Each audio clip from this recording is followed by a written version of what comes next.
Pegue sua Bíblia comigo, Mateus no capítulo 14, versículo 22. Aleluia. Mateus, capítulo 14, nós vamos ler a partir do versículo 22. Quem achou, diga eu. Vamos ler juntos aqui, ó. Imediatamente, Jesus insistiu com os discípulos para que entrassem no barco e fossem adiante dele para o outro lado, enquanto ele despedia as multidões. Assim que mandou o povo embora, subiu o quê? Subiu sozinho a um monte para orar. E ao chegar da noite, lá estava ele só. Todavia, o barco já estava longe e no meio do mar, sendo fustigado pelas ondas, pois o vento era contrário. Na quarta vigília da noite, foi Jesus ter com ele, fazendo o quê? Você veio para o culto ou não? O que Jesus fez? Jesus foi ter com eles andando sobre o mar. Algumas traduções vão dizer que ele estava acima das águas, ou acima da tempestade. Quando os discípulos viram ele andando sobre as águas, ficaram aterrorizados e exclamaram: é um fantasma! E gritavam de medo. Então imediatamente Jesus lhes disse: tende bom ânimo, sou eu, não temais. Ao que Pedro exclamou: Senhor, se és tu, então manda-me ir ter ao teu encontro por sobre as águas. Então Jesus lhe responde: vem. E Pedro, deixando o barco, fez o quê? Andou por sobre as águas e foi na direção de quem? Na direção de Jesus. Todavia, reparando na força do vento, teve medo e, começando a afundar, gritou: Senhor, presta atenção nisso aqui. O que Pedro fez, irmão? Reparou no quê? Ele reparou no quê? Na força do vento. Presta atenção. E começando a afundar, gritou: Senhor, salva-me. E então Jesus estendeu imediatamente a mão e segurou-lhe e disse: homem de pequena fé, por quê duvidaste? Próximo versículo. Assim que ambos entraram no barco, o que aconteceu? Vira para alguém que está do seu lado e fala: o vento vai cessar. Não, fala para ele: o vento vai cessar. Sabe, irmãos, hoje o Senhor me fez lembrar dessa história, desse texto, e algo muito forte veio no meu espírito assim sobre essa passagem específica, porque nós sabemos que a missão de Cristo sobre a terra era manifestar o reino de Deus sobre a terra. A missão de Jesus era trazer para a terra exatamente aquilo que Deus estava manifestando no céu. A missão de Cristo não era só pregar a palavra, a missão de Jesus não era só curar as pessoas, mas a missão de Jesus era manifestar algo sobrenatural no reino natural, no mundo natural. A missão de Cristo era trazer para a terra exatamente aquilo que nós vamos viver no céu quando nós formos chamados para a eternidade com Ele. E aqui nesse exato momento da história, a Bíblia vai dizer que Jesus dá uma ordem para os discípulos entrarem no barco e ir para o outro lado do mar. Só que no meio do caminho, a Bíblia vai dizer que o barco onde os discípulos estavam começa a enfrentar uma tempestade. Fala comigo: uma tempestade assolou aquele barco. O texto vai dizer, irmãos, que aquela tempestade era tão forte, mas tão forte, que aquele barco quase veio a pique, quase veio a virar e a afundar. Só que no meio da tempestade, eu queria te encorajar aqui nessa noite, dar uma palavra de esperança, e eu quero dizer isso para você baseado no que está escrito: Jesus sempre vai chegar no meio de uma tempestade. Jesus sempre vai se manifestar no meio de uma tempestade, porque assim como eu disse, Jesus veio na terra para manifestar o sobrenatural do céu. Jesus veio na terra para manifestar o poder de Deus. E agora o texto vai dizer que Jesus está vindo andando sobre as águas. Todo mundo aqui lembra da história, todo mundo já leu esse texto, todo mundo já ouviu uma pregação baseada nisso daqui. Mas eu queria hoje mais uma vez dizer para você que ele vem andando sobre as águas, e isso significa que ele estava acima do problema, isso significa que ele estava acima da tempestade. Quantas vezes eu já falei isso daqui? O fato de Jesus vir andando sobre as águas, isso quer dizer que ele estava acima daquela tempestade. Só que escuta uma coisa, irmãos, quando os discípulos observam que Jesus está vindo andando sobre as águas, a Bíblia vai dizer que eles tremem de medo, por acharem que era um fantasma, por acharem que era alguma outra manifestação. E naquele momento Jesus dá um grito e diz assim: olha, não tenham medo, porque Sou eu que estou aqui.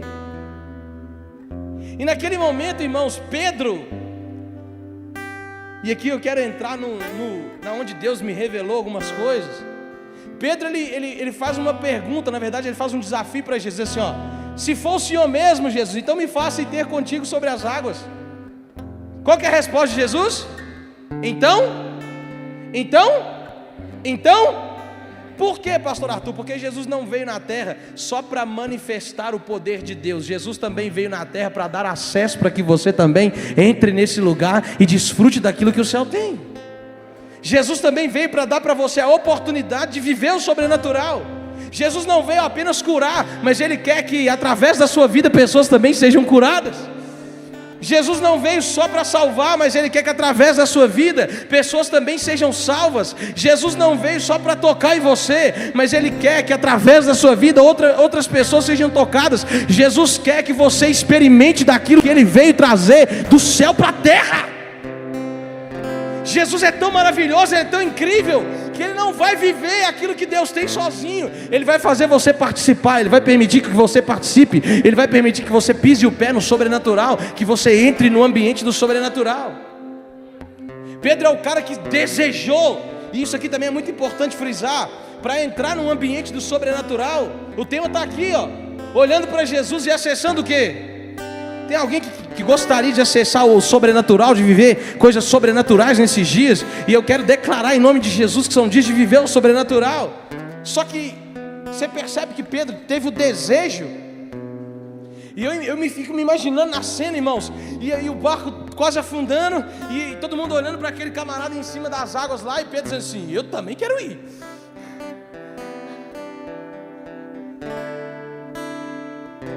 Eu imagino Pedro olhando para aquela situação e falando assim: não, se for Jesus, eu também tenho acesso a esse lugar, eu também quero andar sobre as águas. Quem serve Cristo aqui? Quem serve a Jesus aqui? Você consegue entender, irmão, que você também tem acesso ao sobrenatural através de Cristo? Você concorda comigo que você também tem acesso ao sobrenatural a partir de Jesus, que é o nosso Senhor e Salvador? Só que eu e você, nesses dias, precisamos desejar esse lugar. Qual que é o problema aqui? A gente deseja tanta coisa, irmão. Se for olhar para a nossa listinha de desejos, se for olhar para a nossa listinha de sonhos, eu acredito que se tiver isso lá escrito ainda, quem sabe esteja lá para o 10º lugar. Nunca está em primeiro lugar a gente viver o sobrenatural. A gente quer sempre outras coisas, quer o emprego, quer a casa, quer o carro, a gente quer mais dinheiro, a gente quer mais condição, a gente quer mais coisas terrenas, a gente quer coisas materiais. Mas eu quero frisar para você que naquele dia a única coisa que Pedro queria era acessar o lugar onde Jesus estava. A única coisa que Pedro queria naquele dia era entrar naquele ambiente onde Jesus estava, o ambiente de viver coisas sobrenaturais, extraordinárias.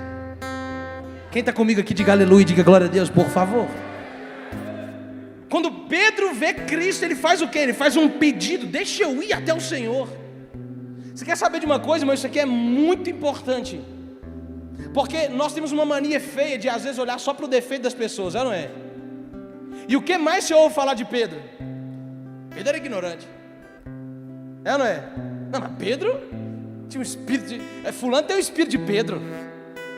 Ciclano igual uma porteira. Parece que a gente tem a mania feia de olhar só para o defeito das pessoas. Mas eu posso te perguntar uma coisa? Qual é o outro discípulo que você conhece que andou sobre as águas?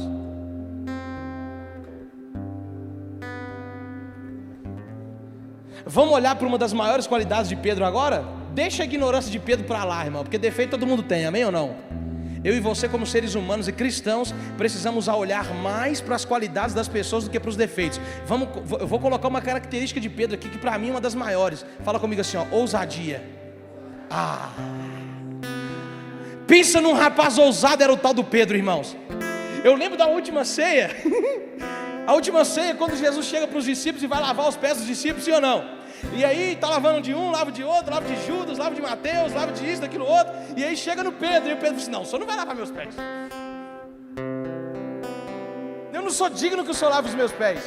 Aí Jesus diz assim: Pedro, é porque aquele a quem eu não lavar os pés não tem parte comigo. Ele diz: não me lava inteiro.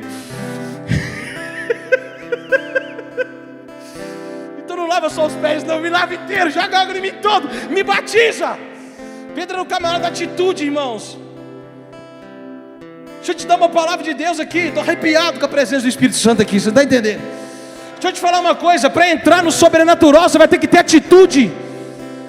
Para entrar no sobrenatural, você vai ter que ter fé. Você vai ter que andar pela fé e não pelo que você está vendo.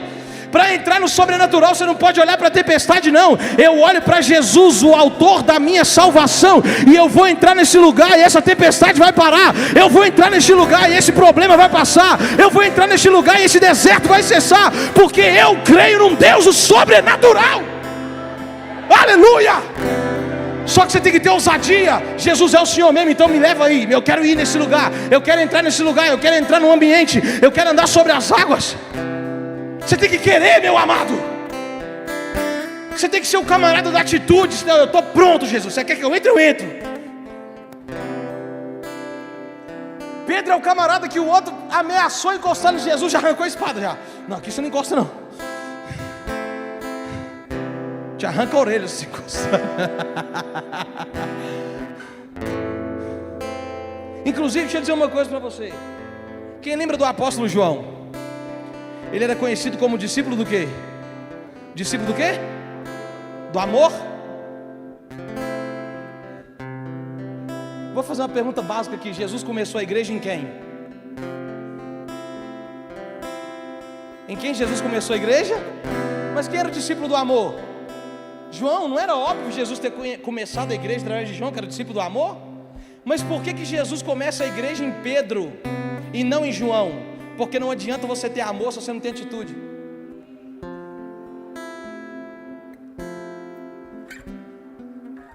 Jesus pergunta para os discípulos assim: quem que vocês acham que eu sou?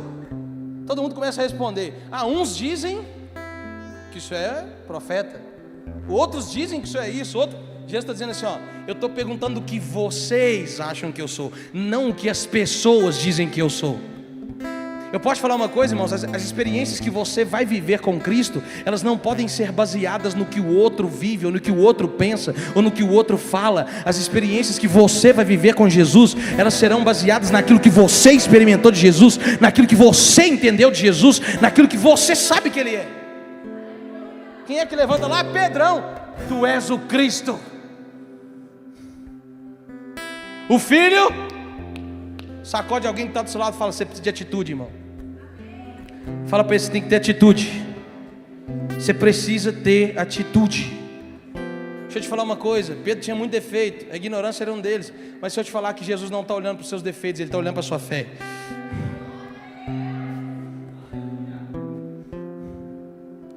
Posso falar um negócio aqui que pode soar como heresia? E se eu te falar para você que os seus defeitos não te impedem de viver o sobrenatural?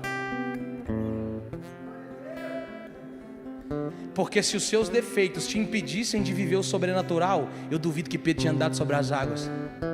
Do jeito que o povo fala mal dele? Vixe. Não, ignorante, como é que esse cara vai andar sobre as águas? Deixa eu te falar uma coisa para você. Deus não caminha pelos seus defeitos ou pelas suas qualidades. O fato de você ser bom ou ruim não faz Deus amar você mais ou menos. Deus te ama, pronto.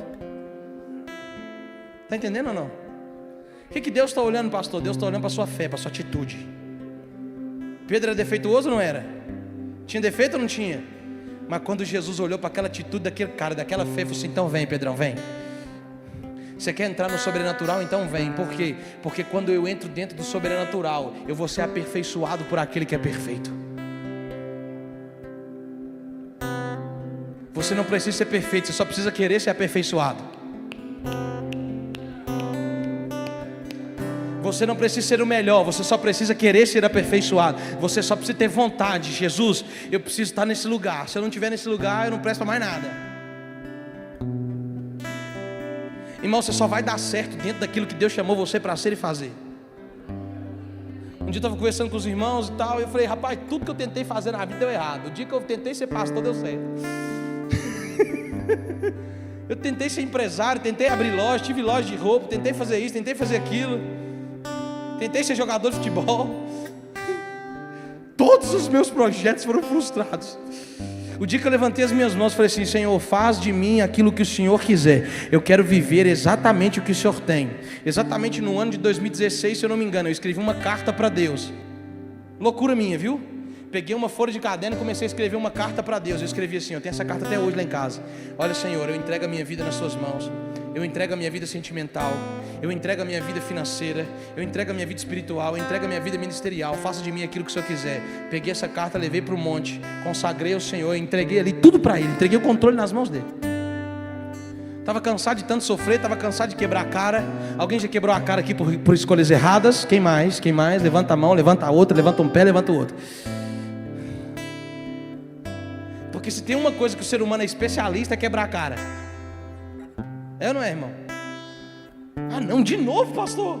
Eu não aguento mais quebrar a cara.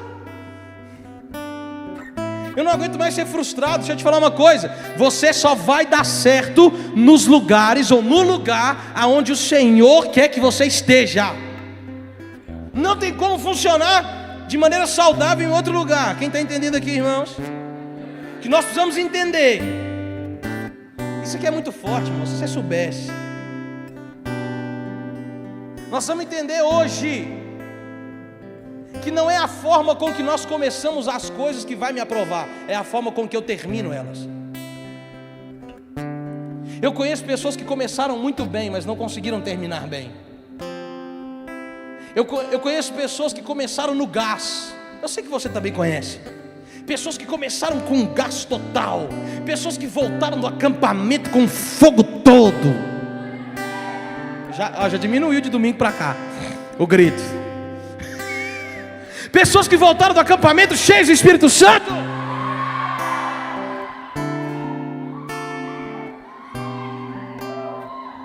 Isso aí, é daí para mais.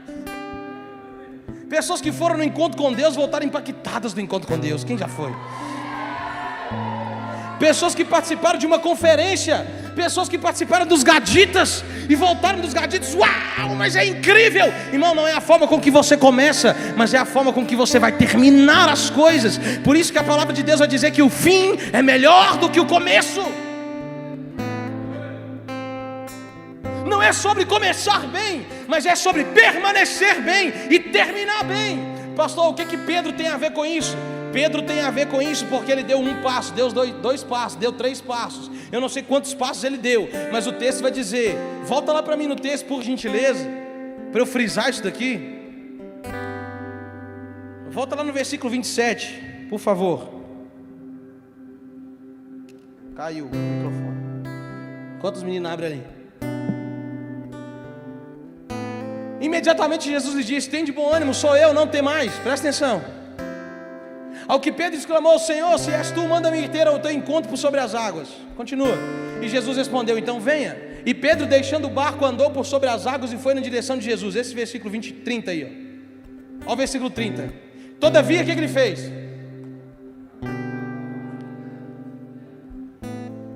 Pedro começou bem. Pedro até acessou o sobrenatural. Qual é o problema, pastor? Não conseguiu permanecer. Qual o problema da minha geração? Deixa aberto aqui nesse versículo. Qual o problema da minha geração? Tem muita intensidade, mas não tem constância. É intenso, está no gás, está no gás, está no gás. Passou uma semana, passou 15 dias, já chega na igreja esse ano. O que houve, irmão? Ah, pastor, tempestade. Irmão, você nunca passou uma tempestade, não? Posso fazer uma pergunta? Até quando as tempestades da vida vão tirar você do sobrenatural? Até quando os problemas vão tirar você de viver o sobrenatural? Até quando as perseguições? Até quando as calúnias? Até quando as pedradas? Até quando as dívidas? Até quando o diabo vai conseguir tirar a tua paz para você sair do ambiente do sobrenatural, meu amigo? Qual foi o erro de Pedro? Foi reparar na força do vento. Quantas pessoas estão afundando porque estavam olhando para Cristo, estavam indo muito bem, estavam cheios do Espírito Santo, estavam orando, estavam buscando, estavam clamando, mas começaram a reparar na força do vento. começaram a dar prioridade, a dar ênfase demais na tempestade, tiraram os olhos de Cristo e passaram a olhar para o deserto, passaram a olhar para os boletos, passaram a olhar para lá para fora. Irmão, você só vai permanecer no sobrenatural se você continuar olhando para Cristo.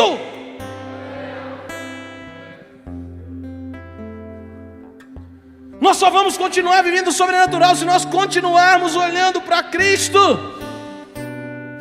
O fim é melhor do que o começo. Eu quero fazer com que você se lembre agora de quando você começou com Cristo, como que era o seu fogo. Quando você começou com Jesus era só reteté, irmão. Você era igual pastel de feira, só o óleo. Era muito óleo e pouca carne. Você quem já comeu pastel de feira? Você dá 30 mordidas no pastel, procura a carne e não acha.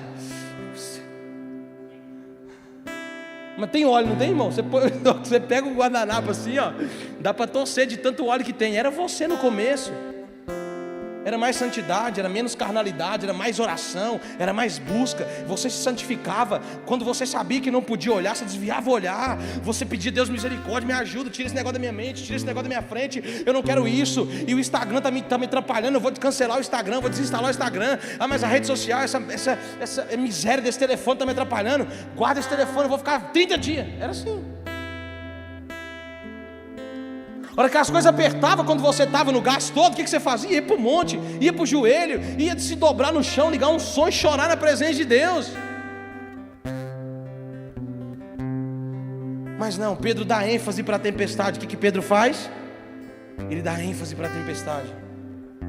Você quer que eu te prove uma coisa na palavra, irmãos? Você sabe por que o fim é bem melhor do que o começo? O ladrão da cruz roubou a vida inteira. Só que no último dia ele reconheceu.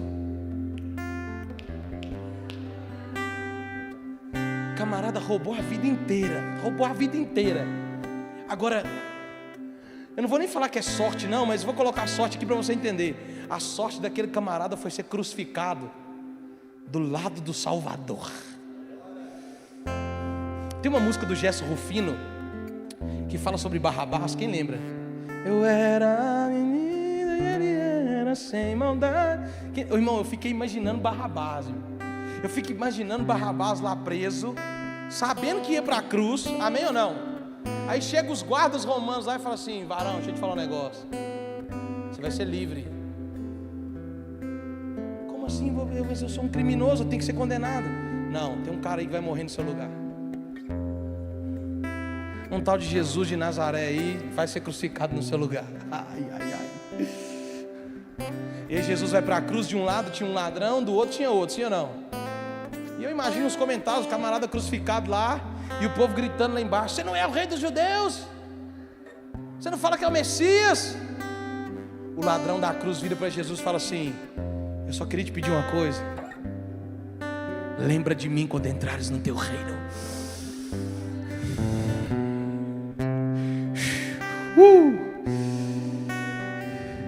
Eu só queria te fazer o último pedido, se é que eu posso. Lembra de mim quando entrares no teu reino.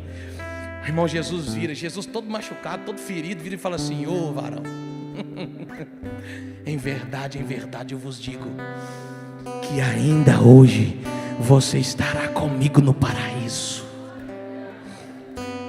O fim das coisas é melhor do que o começo. Quem sabe você está pensando assim: pastor, eu não comecei tão bem assim. Eu cheguei na igreja todo machucado, eu cheguei na igreja todo ferido, eu cheguei na igreja todo sujo, todo imundo. Mas se você reconheceu que Ele é um rei, que Ele tem um reino, irmãos, você está sendo aperfeiçoado para ir morar no céu para toda a eternidade com Ele. Mas eu estou aqui para te dar uma palavra do céu hoje. Para de olhar para o vento. Para de dar moral para o diabo, irmãos. Deixa eu te dar um conselho de amigo aqui, ó. Para de dar moral para Satanás, irmãos. Ai, pastor, mas o diabo está levantando. Ai, pastor, mas o diabo está fazendo isso. Irmão, o diabo está derrotado em nome de Jesus Cristo. Não é pela minha força, não é pela sua força, não é pela minha capacidade, muito menos pela sua capacidade, mas é porque alguém derramou um sangue imaculado e puro naquela cruz. E é promessa, a promessa da redenção em Gênesis 3,15, qual que era? Eu vou enviar da semente da mulher, da descendência da mulher, o meu descendente, e ele vai pisar a tua cabeça e tu ferirás o calcanhar. Alguém me perguntou lá na caixinha de perguntas do Instagram assim: pastor, o que você faz para vencer os dias maus? Eu falo, primeiro eu começo a lembrar das promessas que Deus me fez, que são muitas. A Bíblia vai falar para que você traga memória às coisas que te traz esperança, é ou não é? Primeiro eu começo a lembrar de tudo aquilo que Deus me prometeu. Segundo, eu começo a lembrar do meu testemunho. Cara, Jesus me salvou, irmãos. Quantos foram salvos por Cristo aqui? Irmão, quem dava muito trabalho? João Bolsa dava trabalho, irmão. Mas quem dava muito trabalho, irmão, muito trabalho, cara.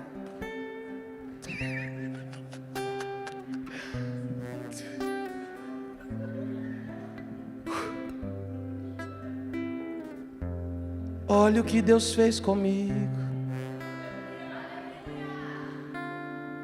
Deixa eu te fazer uma pergunta: o que mais é impossível para Deus, irmão?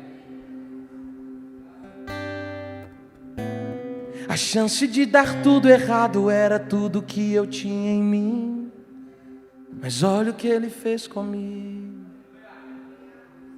No olhar eu carregava um pouco de morte, e a minha festa estava tão vazia de sorriso. E quando eu pensei que o rio ia secar, olha o que Ele fez. E vai fazer assim com a sua família hoje. 2 tentativas de suicídio. Eu tenho cicatriz nos pulsos. Eu tive princípio de overdose. Eu já fugi de casa. Tudo que você imaginar. Já voltei para casa drogado de moto e pensava assim: vou jogar essa moto de frente a uma carreta, é agora, eu vou acabar com essa desgraça de vida. Quantas vezes que eu já pensei, falei, vou em algum lugar, vou comprar um veneno, vou tomar e vou acabar com isso.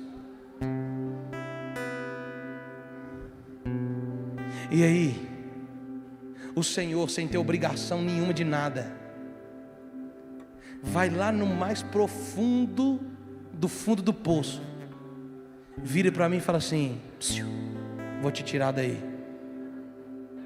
vou te dar uma nova história, vou fazer de ti um vaso novo, e vou te usar para tocar uma geração. Vou fazer de você um vaso de honra. Eu vou te encher de azeite. Eu vou usar você. Eu te amo. Todo mundo te odeia, todo mundo te detesta, todo mundo quer ver o seu fim. Mas não, eu quero ver você crescer. Eu quero ver você voar. Eu quero ver você prosperar. Irmão, nesse exato momento eu passo a entrar no sobrenatural. Eu passo a entrar no sobrenatural. O Senhor me chamou, irmão. Quantas vezes eu ia no culto e falava assim: se o Senhor é Deus mesmo, muda a minha história. Quantas vezes eu ouvi o testemunho de outras pessoas falando assim: que dia que o Senhor vai fazer isso na minha vida? Que dia?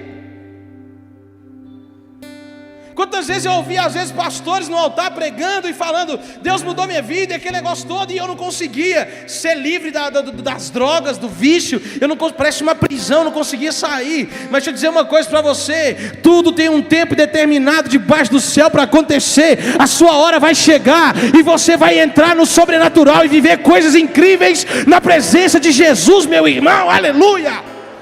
Então deixa eu te dar uma palavra: a partir de hoje não olha mais para o vento, não olha mais para a tempestade, não olha mais para o deserto. Por quê? Porque maior é o que está em nós do que o que está no mundo.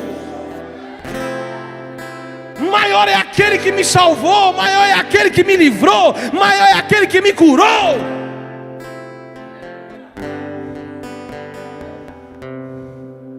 Você está muito melhor do que você estava antes, tá ou não está?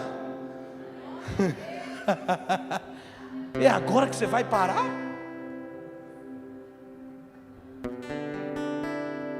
Você tem certeza que é agora que você vai desanimar? Você tem certeza que é agora que você vai parar de orar? Você tem certeza que é agora que você vai parar de ir para a igreja? Você tem certeza que é agora que você vai parar de ler Bíblia? Meu irmão, você já está no sobrenatural, permanece aqui. O fato de você estar aqui já faz de você um vencedor. Quem é vencedor aqui? Dá um grito de vencedor aí, dá um grito de vencedor. Ah! O fato de você ter saído da sua casa hoje, vindo para esse culto, já faz de você um vitorioso. Deixa eu te falar, no fim de semana que passou, e nesse próximo fim de semana que vai vir agora, tem gente que vai perder por causa de um copo de 300 ml. Tem gente que vai perder por causa de um pacotinho de pó. Tem gente que vai perder por causa de 15 minutos de prazer. Tem gente que vai se render. Tem gente que vai se dobrar. Mas eu e você estamos aqui, firmados na rocha eterna, inabalável. Eu não me vendo. Eu não me rendo. Eu estou firmado na rocha, nada me abalará. Canta isso, canta. Estou firmado na rocha, nada me abalará, meu filho.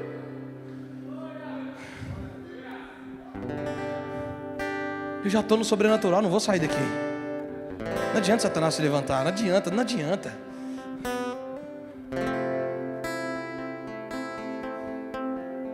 O diabo tenta de todo jeito, irmão. Eu acho que o diabo deve ficar maluco comigo, irmão. O diabo deve ficar doido comigo, não tem base. Ele toca aqui, toca lá, toca aqui, toca lá, toca aqui, toca lá. E eu estou assim: Jesus, eu te amo, o Senhor é a minha vida. Toca aqui, toca lá, eu estou no monte. Aí toca em outra área da minha vida. Aí eu vou para o jejum. Não, agora eu vou derrubar ele, vou tocar nisso. Aí eu vou para a palavra. Quem já viu aquele filme Duro de Matar? Você já viu? Eu sou o Duro de Matar 3.0, meu amigo. Deixa eu te falar, o diabo vai ter que trabalhar, mas vai ter que trabalhar. E mesmo assim no final ele vai perder.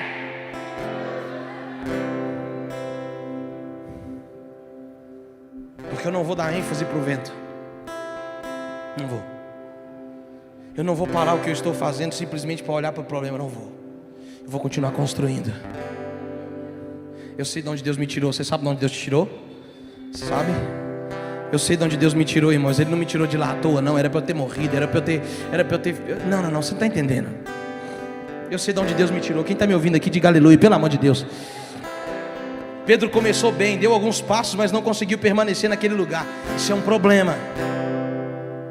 Isso é um problema.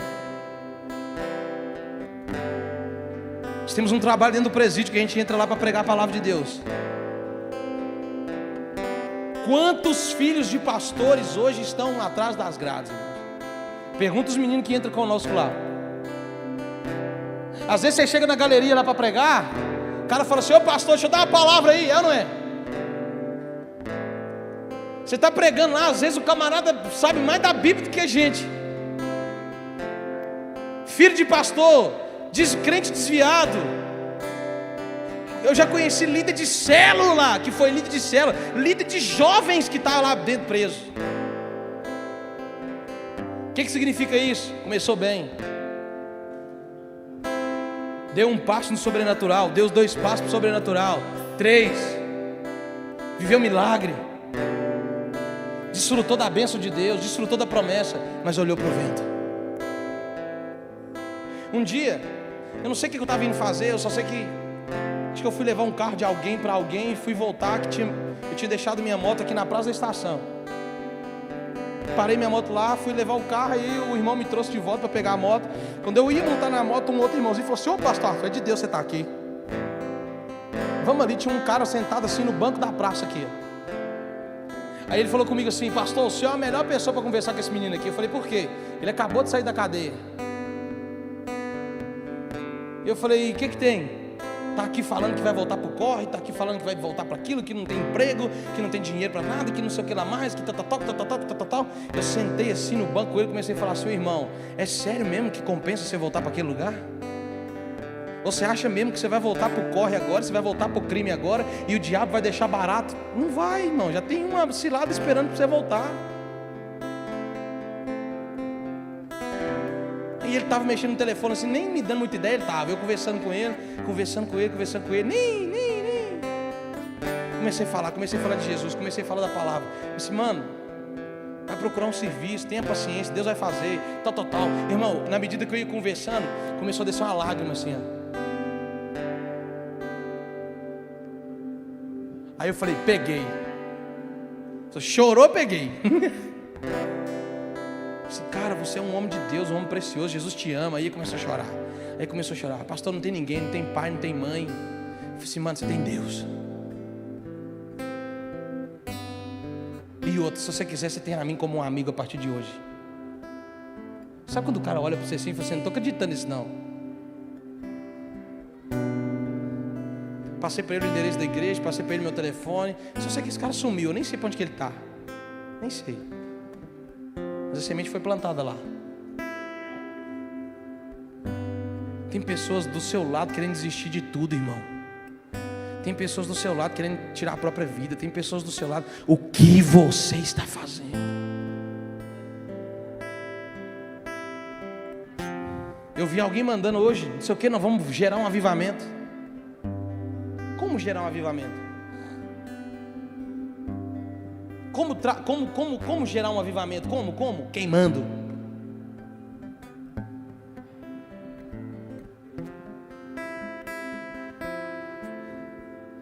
Como trazer um avivamento para Curveiro, pastor Arthur? Queimando, irmão. Nós precisamos ser um foco. Nós precisamos ser um foco de incêndio. Deixa eu te falar uma coisa para você. Vela apagada não faz ninguém queimar. Garrafa vazia não mata a sede de ninguém. Eu preciso ser cheio do Espírito Santo para transbordar na vida de pessoas.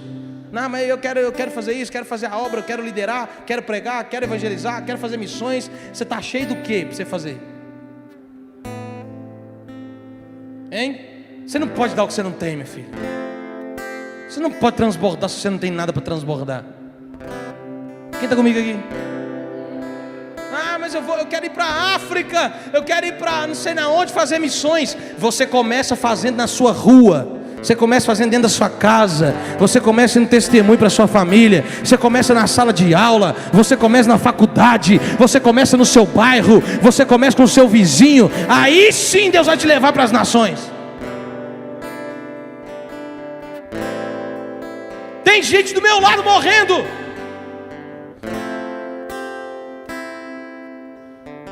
Eu lembro que quando eu tinha 19 anos, 18 para 19 anos, eu pegava meu violãozinho, ia lá para a Praça Benedito Valadares, começava a cantar lá de noite, sábado à noite. Começava a cantar louvor, e aí daqui a pouco eu não estava satisfeito não, eu ia lá para o sinal daquela loja Beco ali, parava lá no sinal vermelho, começava a cantar, e os carros paravam, e eu ia cantando no meio do sinal, falando assim, Jesus te ama, viu? Jesus quer salvar a sua história, Jesus quer mudar a sua vida. E pegava meu violãozinho, às vezes pintava minha cara de tinta, colocava, Jesus te ama. E os carros passando no sinal e eu lá assim, ó.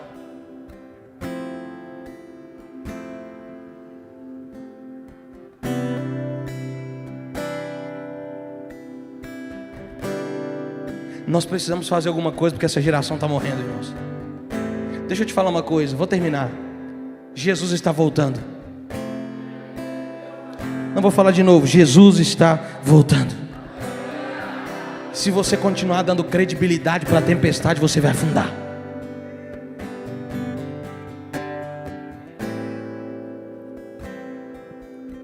E eu vou te falar mais uma coisa. Se você não aprender a adorar no dia mal, Deus te ama tanto que Ele é capaz de deixar o selar até você aprender.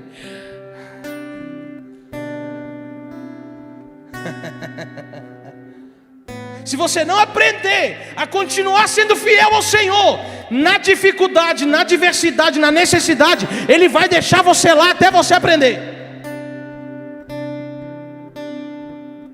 Porque se eu só adoro a Deus quando as coisas vão bem, se eu só adoro a Deus na celebração, na alegria, quando o dinheiro está na conta, quando não tem boleto, isso é quase impossível, né? Nos dias que nós estamos vivendo hoje, quase impossível. Só Deus para ajudar nós. E o Trump. É só Jesus na causa. Mas do jeito que está indo as coisas, irmão, deixa eu te falar, você vai ter que aprender a viver no deserto. Vai ter que aprender. Você vai ter que aprender a viver no Getsemane. Você vai ter que aprender a viver na prensa. E você vai ter que aprender a viver como Paulo. Eu sei ser tudo, eu sei ter tudo e sei ter nada. Eu sei me alegrar nas felicidades, na alegria, mas eu também me alegro nas tribulações. Eu também me alegro na necessidade. Eu também canto louvor quando eu não tenho nada em casa. Eu também canto louvor com a porta fechada. Eu também canto louvor doente. Eu também canto louvor sem dinheiro. Eu também vou para o monte quando as coisas não vão tão bem assim. Eu também leio a Bíblia quando o diabo está me querendo me derrotar. Quem está aqui comigo ainda? Pedro deu credibilidade para a tempestade, tirando os olhos de Cristo. Olhou para a tempestade e fez o quê? Fala comigo, afundou. Quem quer andar no sobrenatural? Quem quer andar no sobrenatural? Andar no sobrenatural tem a ver com para onde você está olhando. Na verdade, para permanecer no sobrenatural, isso tem a ver com para onde você está olhando. Onde estão os teus olhos? Não tire os olhos de Cristo, irmãos, por favor. Não dê credibilidade para a tempestade. Continue olhando para Jesus. Eu quero ler mais um texto aqui em Marcos capítulo 4, versículo 38, para a gente orar. Marcos 4, 38.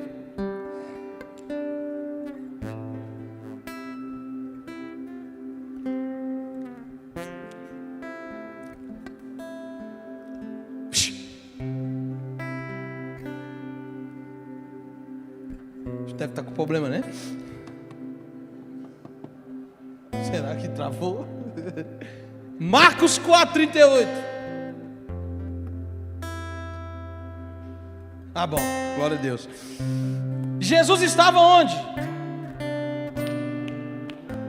Fazendo o quê? Dormindo com a cabeça sobre um travesseiro. Os discípulos o despertaram e suplicaram: Mestre, não te importa que pereçamos? Deixa eu te falar. Alguém sabe o que estava acontecendo aqui? Outra. Só que agora Jesus estava no barco. Volta um versículo 37 aí para mim, por favor. Aconteceu que levantou-se um tremendo vendaval. Não era só um vendaval. Um tremendo vendaval. E as grandes ondas se jogavam para dentro do barco, de maneira que este foi se enchendo de quê? Você já se colocou nesse lugar? Quem tem medo de barco aqui? É só eu? Quem mais? Tem medo de barco? Irmão, você pode me chamar para ir em tudo que você quiser. Não me chama para ir em coisa que é alta, de altura. E nem em água. Eu sou o camarada só que vem, ó, molhou o pé, tá de boa. Imagina você no meio do mar. Não era um iate, viu? Porque isso aqui era na época de Jesus. Não era um barco a motor. Com certeza a estrutura era precariíssima. O que aconteceu? Uma tempestade assolou, uma tremenda tempestade assolou. E a água estava acontecendo o quê? Vai para o versículo 38 aí de novo para nós ver um negócio aqui. Jesus estava na popa fazendo o quê? Ô irmão, quem é que consegue dormir com a cabeça escorada num travesseiro? No meio de uma tremenda tempestade, a qual a água estava entrando dentro do barco. Fala para mim, quem dá conta de dormir numa situação dessa? Só quem tem fé no Deus do sobrenatural.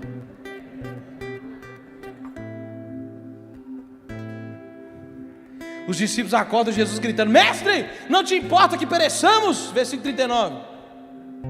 Então ele se levantou, repreendeu o vento e ordenou ao mar: aquieta-te, silencia-te. E logo o vento serenou e houve completa bonança. Posso te dar um conselho? Jesus falou assim antes de morrer assim, ó: aquele que crê em mim fará as mesmas obras que eu faço, e obras maiores fará. Posso te dar um conselho? No meio da tempestade, ao invés de você começar a reclamar, que tal você falar assim, ó: aquieta-te, mano.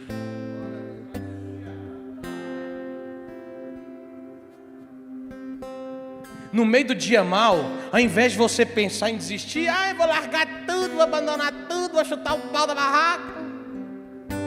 Que tal você chegar lá na sua casa hoje e expulsar o espírito de contenda de lá e falar assim: Satanás, eu vou te dar uma ordem agora, sai da minha casa, sai da minha família, sai do meu pai, sai da minha mãe, sai do meu marido, sai da minha esposa, sai do meu filho, sai agora! Que tal você chegar hoje no seu quarto de oração? Que tal você se levantar hoje e tomar uma atitude diferente? Parar de reclamar com Deus, parar de murmurar a Deus. Irmão, deixa eu te falar uma palavra aqui. Olha para mim aqui que está descendo agora. Olha cá, olha cá, olha cá. Deus levantou Moisés para ir libertar o povo de Israel. Sim ou não? Presta muita atenção no que eu vou falar aqui.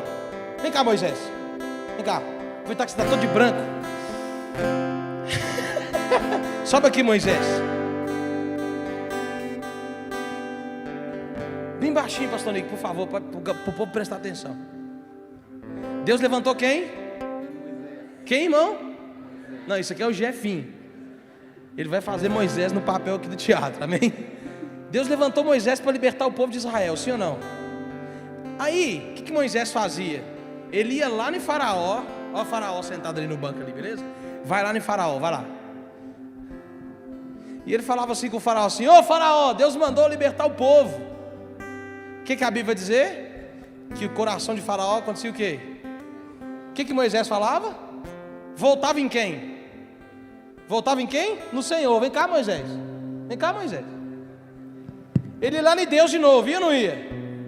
Ia orar. Deus, não teve jeito não. O homem lá não quis liberar o povo não. O que Deus falava?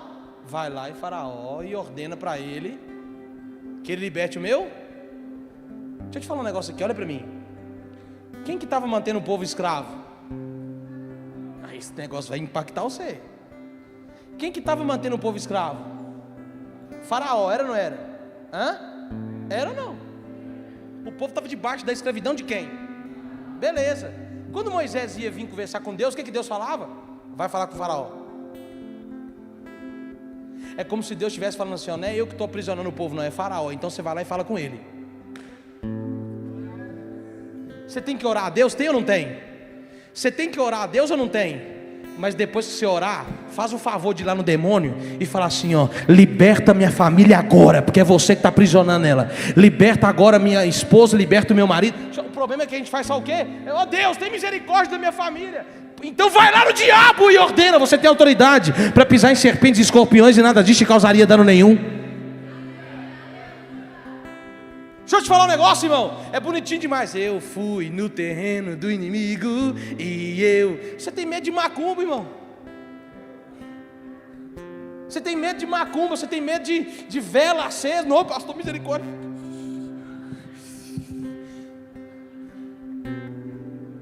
Quem está cheio de Espírito Santo aqui? Quem está cheio de Espírito? Chuta que é laço, meu filho. Repreende em nome de Jesus Cristo.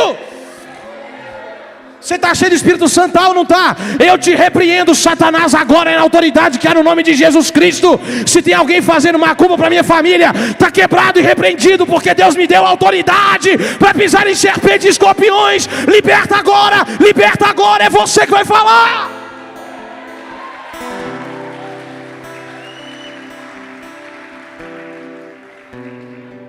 Oh Deus, o mar está fechado na minha frente, o inimigo está vindo no meu carro. E agora? Quem vai me salvar? Usa o que está na sua mão, diga ao povo que marche, abre o mar e vocês vão passar a pés enxutos. Obrigado, Moisés, Deus te abençoe. Obrigado, Moisés. Vai na origem do negócio, meu amigo, vai na origem. Um dia, testemunho rápido. Você está com pressa não, né, irmão? Você não vai para canto nenhum depois do culto, né? Assim eu espero. No máximo uma pizzariazinha, um negócio. Início de mês, né? Quinto dia útil, tá aí. Escuta. Uma vez, eu e minha mãe vivemos uma experiência espiritual na nossa casa. Eu não era casado ainda, eu ainda morava com a minha mãe. Nós vivemos uma experiência espiritual. Eu vi algumas sombras assim saindo do quarto da minha mãe nesse dia. E tinha acontecido uma confusão lá em casa, que era quase normal isso. Confusão lá em casa era normal.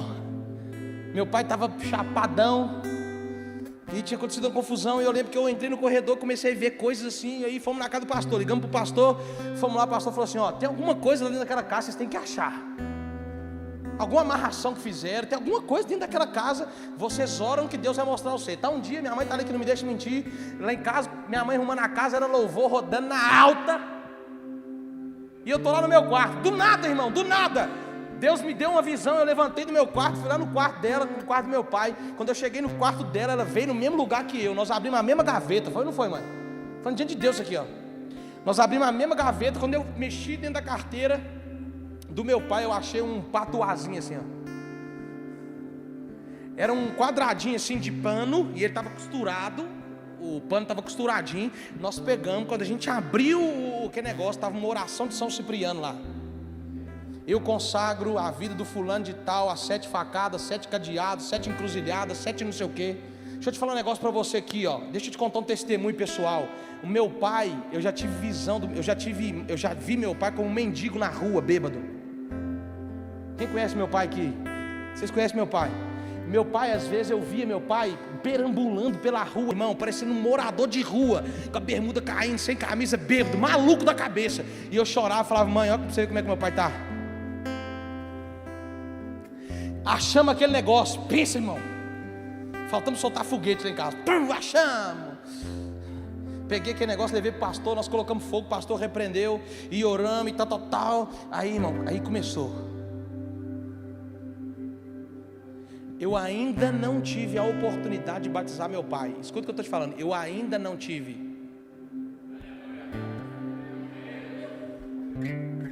Minha mãe está ali de prova. Meu pai hoje não coloca uma gota de álcool na boca. O cara que vivia pelas ruas, perambulando, que saía de casa, voltava no outro dia, voltava 2 dias depois, sem saber de nada que está acontecendo, fora de si. Hoje meu pai não bebe uma gota de álcool mais. Sabe por quê? Nós somos na fonte. Nós encontramos a fonte, nós repreendemos na fonte. Eu não sei, você precisa entender isso aqui, irmãos. Eu não sei como que são os seus antepassados, seus avós, os seus bisavós. Quem já ouviu falar de maldição hereditária aqui? Você precisa achar esse negócio. Você tem que achar na fonte. E você precisa repreender isso. Você precisa cancelar isso da sua vida, porque a maldição hereditária vai parar em você. Não me interessa se o seu avô, se a sua avó foi do espiritismo, foi da macumbaria, foi de não sei o que. A maldição hereditária para em mim, porque eu sou cheio do Espírito Santo e eu sou consagrado ao Senhor, e em mim nada pega. Tinha uma pessoa que, quando eu casei com a pastora Ana, falou assim: vou gastar todo o meu dinheiro no terreno de macumbaria para acabar com esse casamento. Eu acho que ela já gastou, que tinha, que não tinha, está até hoje gastando. E o nosso casamento cada vez mais forte, mais aliançado no Senhor. Sabe por quê? Porque a Bíblia diz que ninguém separa aquilo que Deus une. Ai, pastor, mas estão com inveja de mim. Ei, irmão, inveja não derruba crente cheio do Espírito Santo, não, meu amigo. Deixa eu te falar uma coisa para a gente orar agora. Quem que dorme dentro da tempestade? Quem que dorme num barco com a tempestade assolando o barco? Quem acredita e quem crê no Deus do sobrenatural, você não vai parar de caminhar por causa dessa tempestade. Pode dormir tranquilo, quando você acordar vai ter surpresa. Quem crê nessa palavra, irmão? Ah, não, eu sou profeta, eu vou profetizar. Pode dormir tranquilo, senhor. Deixa eu te falar, pode dormir tranquilo. Eu profetizo, o telefone vai tocar, a boa notícia vai chegar. Pode dormir tranquilo, o milagre está na porta batendo. Em breve você vai começar a viver o sobrenatural do Senhor. Em poucos dias você vai começar a desfrutar de coisas grandes que o Senhor vai fazer. Mas pode dormir tranquilo e continua crendo que Ele é o Deus do sobrenatural. Quem está comigo aqui, irmão? Atos 12, 5, o último versículo, eu prometo. Atos 12, 5. Assim, Pedro estava o quê? Fala! Preso no cárcere. Mas a igreja orava fervorosamente a Deus em favor dele. Versículo 6. E aconteceu que na noite anterior, o dia em que Herodes pretendia fazer o quê? Submetê-lo ao julgamento, Pedro estava o quê, irmão? Dormindo. Quem que dorme sabendo que vai morrer no outro dia? Sabendo que Herodes estava indo julgar ele, submetê-lo ao julgamento. E não tinha história, irmão. Tiago já tinha sido morto a fio de espada aqui. Por causa de quê? Por causa de pregar o evangelho. O próximo era Pedro. E agora a Bíblia vai dizer que Herodes pretendia submetê-lo a julgamento e Pedro estava dormindo entre 2 soldados, com algemas presas e 2 correntes, e as sentinelas guardavam um cárcere diante da porta. O cara estava preso, sabendo que ia morrer a qualquer momento, dormindo. Quem tem paz para dormir numa situação dessa, gente? Quem tem fé no Deus do sobrenatural. O povo orou, e o que aconteceu no versículo 7? Subitamente surgiu um anjo do Senhor e a sua luz resplandeceu na prisão. Então o anjo tocou o lado de Pedro e o fez acordar, ordenando: levanta-te depressa. E em seguida as algemas caíram dos punhos de Pedro. E o que aconteceu, pastor Arthur? Versículo 8. E o anjo continuou a orientá-lo: veste a tua roupa e calça as sandálias. E Pedro assim o fez, e disse-lhe ainda o anjo: põe a tua capa e segue-me. Ao sair, Pedro o seguiu, e mesmo sem saber se o que estava acontecendo por meio do anjo era de fato real, pois lhe parecia fruto de uma visão. Algumas traduções vai dizer que Pedro achou que estava sonhando. O camarada estava dormindo um sono tão profundo que ele achou que era um sonho. Continua, versículo 10. Todavia passaram a primeira e a segunda sentinela e chegaram ao portão de ferro que dava acesso à cidade. Este se abriu por si mesmo para eles e passaram. E tendo saído, caminharam ao longo de uma rua e de repente o anjo se afastou dele. Versículo 11. Foi quando Pedro caiu em si e disse: agora eu entendo, sem qualquer sombra de dúvida, que o Senhor enviou o seu anjo e me libertou das mãos de Herodes e de tudo que o povo judeu tramava contra mim. Vai dormir tranquilo. Tem gente orando por você, e o anjo do Senhor vai te guardar. Deixa eu te falar, vai dormir tranquilo, irmão. Quando você acordar, você vai ter surpresa. A qualquer momento o anjo do Senhor vai aparecer e vai te falar assim: ó, chegou sua hora, viu? Chegou seu tempo. Pastor, enquanto isso não acontece, o que eu faço? Fala com o irmão que está do seu lado assim: suporta. Fala para ele: aguenta firme. Fala para ele assim: não pare de olhar para Cristo. Apaga as luzes, por favor. Fique sobre os seus pés.